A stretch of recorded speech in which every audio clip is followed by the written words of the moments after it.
வணக்கம் ஃப்ரெண்ட்ஸ். இந்த வீடியோவில் நம்ம பார்க்க போகிறது ரேஷன் கோதுமையில் உப்பலான பூரியும் உருளைக்கிழங்கு மசாலாவும் செய்ய போகிறோங்க. ஸோ அதுக்காக பார்த்தீங்கன்னா நான் 2 கப் அளவுக்கு மாவு எடுத்திருக்கேன். ஸோ மாவு வந்து கோதுமை மாவு ரேஷன் கடையில் வாங்கினது தாங்க. அதை நல்லா கழுவி காய வச்சு அரைச்சி எடுத்துகிட்டு வந்து இந்த மாதிரி சலிச்சு வச்சுருக்கோம். இதில் வந்து தேவையான அளவு நம்ம உப்பு சேர்த்துக்கலாம். உப்பு சேர்த்துட்டு நல்லா மிக்ஸ் பண்ணிக்கோங்க. மிக்ஸ் பண்ணிவிட்டு தண்ணி வந்து நம்ம சப்பாத்திக்கு பிசைகிற மாதிரி தண்ணி ஊற்றி நல்லா சாஃப்டாக வரணுன்றதுக்காக நிறைய தண்ணி ஊற்றணுன்ற அவசியம் இல்லைங்க. இதில் கொஞ்சம் கொஞ்சமாக தண்ணியை விட்டு நல்லா தெளிக்கணுங்க. தெளிச்சிட்டு எல்லா இடத்துலையும் தண்ணி ஈவனாக படுற மாதிரி நல்லா தெளித்து விட்டுட்டு அதுக்கு பிறகு வந்து நம்ம கொழுக்கட்டை பதத்துக்கு மாவு வருதான்னு பார்த்து அமுக்கி பார்க்கணுங்க. இந்த மாதிரி அமுக்கி பார்த்தோம்னா கையில் மாவு வந்து கெட்டிப்படணும். அந்த ஸ்டேஜ் வந்ததுக்கப்புறமா மாவை நல்லா தண்ணி ஊற்றி மிக்ஸ் பண்ணி கெட்டியான பதத்தில் பிசைஞ்சிக்கணுங்க. இப்போ நான் இதை நல்லா பிசைஞ்சிட்டேன். கொஞ்சமாக நம்ம ஆயில் விட்டுட்டு இதை வந்து ஒரு கிளாத்தோ அல்லது டிஷ்யூ பேப்பரோ வச்சு க்ளோஸ் பண்ணி ஒரு 10 மினிட்ஸ்க்கு நம்ம அப்படியே விட்டுறலாங்க. இப்போ நம்ம வந்து உருளைக்கிழங்கு மசாலா ரெடி பண்ணிக்கலாங்க. எப்போவுமே காலங்காலமாக வந்து எவ்வளவு தான் நம்ம ரெசிபி செஞ்சாலுமே பூரிக்குன்னு பார்த்தீங்கன்னா உருளைக்கிழங்கு மசாலா தாங்க ஃபேவரட்டாக இருக்கும். இப்போ கடாய் ஹீட் ஆனதும் ஒரு 2 டேபிள் ஸ்பூன் அளவுக்கு மட்டும் எண்ணெய் சேர்த்துக்கிறேங்க. எண்ணெய் சூடானதுமே வந்து கடுகு சேர்த்துட்டு நல்லா பொரியட்டும். பொரிஞ்சதுக்கு பிறகு வந்து 1.5 டேபிள் ஸ்பூன் அளவுக்கு நான் வந்து கடலப்பருப்பு சேர்த்துருக்கேன். கடலப்பருப்பு வந்து ரொம்ப பிடிக்குன்றதுனால கொஞ்சம் கூடுதலாக சேர்த்துருக்கேன். உங்களுக்கு எவ்வளோ வேணுமோ நீங்கள் அதை சேர்த்துக்கலாங்க. இப்போ இது கூட 2 பச்சை மிளகா, ஒரு 3 மீடியம் சைஸ் வெங்காயத்தை நீல வாக்கில் கட் பண்ணியிருக்காங்க. அதையும் சேர்த்துக்கோங்க. சேர்த்துட்டு நல்லா மிக்ஸ் பண்ணி விடுங்க. இது நல்லா வதங்கணுன்றதுக்காக நம்ம கொஞ்சமாக உப்பு சேர்த்துக்கலாங்க. உருளைக்கிழங்குல பார்த்தீங்கன்னா எல்லாருமே வந்து அதிகமாக தக்காளி போட மாட்டாங்க. பட் நான் போடுவேங்க.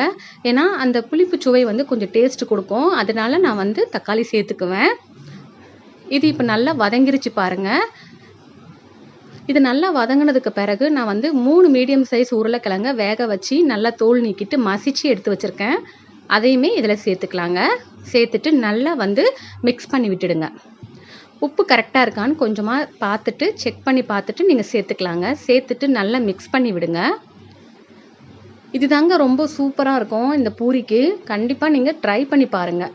இப்போ கொஞ்சமாக நான் மஞ்சள் தூள் சேர்த்துக்கிறேன். சேர்த்துட்டு நல்லா மிக்ஸ் பண்ணிவிட்டு 1 டம்ளர் அளவுக்கு மட்டும் நான் தண்ணி சேர்த்துக்கிறேங்க. உங்களுக்கு எந்த அளவுக்கு திக்காக வேணுமோ இல்லை கொஞ்சம் தண்ணி மாதிரி வேணும்னு நினச்சிங்கன்னா அதுக்கேற்ற மாதிரி நீங்கள் தண்ணி ஆட் பண்ணிக்கலாம். நான் வந்து 1 டம்ளர் அளவுக்கு நான் தண்ணி சேர்த்துருக்கேன். சேர்த்துட்டு நல்லா கலந்து விட்டுட்டு ஒரு 10 நிமிஷத்துக்கு மீடியம் ஃப்ளேமில் வச்சுருங்க. இது எல்லாம் நல்லா மிக்ஸ் ஆகி கறந்து வந்துருங்க. இப்போ உருளைக்கிழங்கு மசாலா வந்து ரெடி ஆயிடுச்சு. இதை அப்படியே நம்ம அடுப்பில் வச்சுட்டு பார்த்துட்டு ஆஃப் பண்ணிக்கலாங்க. அடுத்தது பார்த்தீங்கன்னா மாவு இப்போ ரெடி ஆயிருக்கான்னு பார்த்தோம்னா நல்லா சாஃப்டாக 10 மினிட்ஸ் ஆயிடுச்சு. பூரிக்கு பார்த்தீங்கன்னா நீங்கள் வந்து பிசைஞ்சு ஒரு 10 மினிட்ஸில் வந்து சுட்டுறணுங்க. இல்லைனா வந்து நமக்கு ப்ளஃபியே கிடைக்காது. இப்போ பாருங்கள், திரட்டும் போதே நீங்கள் வந்து மடங்கக்கூடாது. அதே மாதிரி ஹோல்ஸ்லாம் விழக்கூடாது. அந்த மாதிரி தின்னாக பார்த்து எந்த அளவுக்கு வேணுமோ நீங்கள் திரட்டி எடுத்துக்கோங்க. அந்த மாதிரி பண்ணிங்களா தான் பூரி போடும்போது நல்லா உப்பி எலும்பி வரும். நம்ம நடுவில் வந்து கிராக் விழுந்திருக்கு இல்லை இந்த மாதிரி நசுங்கிருக்கு அந்த மாதிரி இருந்துச்சுன்னா நமக்கு ப்ளஃபியாக கிளம்பி வராதுங்க. ஸோ இந்த மாதிரி நீங்கள் மாவு அதிகமாக போடாமல் நீங்கள் தேய்ச்சி பண்ணுங்கள். ஏன்னா எண்ணெயில் வந்து அதிக அளவில் மாவு வந்து படிஞ்சிரும். அதனால் நீங்கள் கொஞ்சமாக விட்டுட்டு நீங்கள் திரட்டி எடுத்துக்கோங்க. இந்த மாதிரி பண்ணிங்க அப்படின்னா நமக்கு வந்து பூரி வந்து நல்லா இருக்குங்க. ஸோ நீங்கள் வந்து கோதுமை மாவு வந்து கடையில் வாங்கினாலும் சரி ரேஷன் கடையில் வாங்கினாலும் சரி நம்ம இந்த மெத்தடை ஃபாலோ பண்ணி பண்ணோம் அப்படின்னா கண்டிப்பாக பூரி வந்து நல்லா உப்பலாகவும் இருக்கும், நல்லா சாஃப்டாகவும் இருக்கும், டேஸ்ட்டாக இருக்குங்க.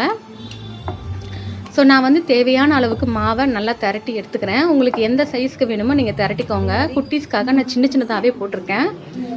இப்போ அடுப்பில் பார்த்தீங்கன்னா எண்ணெய் நல்லா காஞ்சிட்ருக்கு பாருங்கள். இரும்பு கடாய் எடுத்துக்கோங்க. அப்போ தான் எண்ணெய் வந்து அதிகம் செலவாகாது. இந்த மாதிரி பூரியை போட்டதுமே ஒரு ஓரமாக நீங்கள் கரண்டியால் அமுக்கி விட்டிங்கன்னா அழகாக எலும்பி வரும். பார்த்தீங்கன்னா தெரியும், நல்லா ப்ளஃபியாக வந்திருக்கு பாருங்கள். இது சில மணி டைமில் அப்படியே இருக்குங்க. பார்க்க நல்லாயிருக்கும், சாப்பிட்றதுக்கும் இன்ட்ரெஸ்ட்டாக இருக்கும். ஸோ மீடியம் ஃப்ளேமில் இருந்து ஹை ஃப்ளேமில் வச்சுக்கோங்க.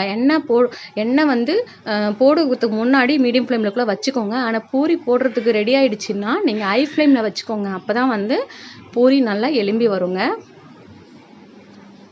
ஸோ நான் சொன்ன டிப்ஸ் எல்லாம் நீங்கள் ஃபாலோ பண்ணிங்கன்னா கண்டிப்பாக இந்த மாதிரியான பூரி வந்து கிடைக்குங்க. அதாவது பிகினர்ஸ்க்கு வந்து நான் சொல்கிறதுங்க, தெரிஞ்சவங்க பண்ணுவாங்க, தெரியாதவங்க இந்த டிப்ஸை யூஸ் பண்ணி நீங்கள் பண்ணுங்கள். ஸோ இந்த மாதிரி நான் எல்லாத்தையும் சுட்டு எடுத்துட்டேங்க. எனக்கு ஒரு பூரி கூட சப்பையாகவே இல்லைங்க. நல்லாவும் வந்து டேஸ்ட்டாகவும் இருந்துச்சு. அவ்வளவுதான், எல்லாத்தையும் நம்ம சுட்டு எடுத்துட்டோம். இப்போ நம்ம பூரிக்கிழங்கு மசாலாவோட பூரியை வச்சு சர்வ் பண்ணலாம். ஸோ அவ்வளவுதான். இந்த ரெசிபி உங்களுக்கு பிடிச்சிருக்கும். பிடிச்சிருந்தால் லைக் பண்ணுங்கள், ஷேர் பண்ணுங்கள், சப்ஸ்கிரைப் பண்ணுங்கள். எல்லோரும் இன்புற்று வாழ்க. நன்றி.